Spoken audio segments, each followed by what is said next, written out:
So I don't know a lot about musical theater, but I do know a thing or two about self-pity and self-destructive behavior, and Richard Linklater's new film Blue Moon is about all of those things. Ethan Hawke, doing amazing work, stars as celebrated Broadway lyricist Lorenz Hart, the former writing partner of legendary stage composer Richard Rodgers. Blue Moon imagines a storied, booze-filled night at Sardi's, Broadway's iconic bar and restaurant, wherein over-the-hill Hart takes center stage and tries to convince himself and anybody who will listen that he used to be, and still might be, somebody.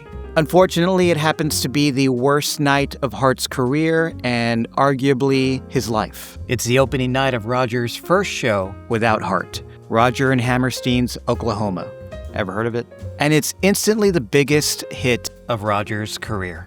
A fact that, if it were a blade, would pierce Hart's chest, leaving him feeling more wounded and betrayed than he already does. But damn if he'll let anyone know how much he's truly hurting. Hart deflects his pain and feelings of self-pity with non-stop loquaciousness, spinning never-ending self-aggrandizing tales and trying his best to woo a beautiful woman half his age. He spends the entire film denying the reality that his best days are behind him, but the film never lets us forget the poignant truth. Incredibly gifted people can be brilliant and beautiful, but also lousy, selfish, and self-destructive human beings. And sadly, sometimes that last part becomes the story of them. This is a charming and beautifully directed film, all set in one location, somewhat like a stage play in parts, but a cinematic one with impressive staging and impeccable cinematography that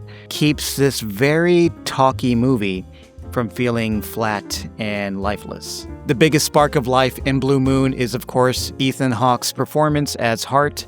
At times, he's simply astounding, portraying the tragedy of a talented man past his prime who feels unloved and tossed aside. With a performance that's impressive in its physicality and inventiveness and energy, Hawke proves again that he's just one of the greats. Blue Moon is a very unique film to come along in 2025. A delightful and clever dialogue-driven character drama with real wit and emotion. It's not exactly a perfect film.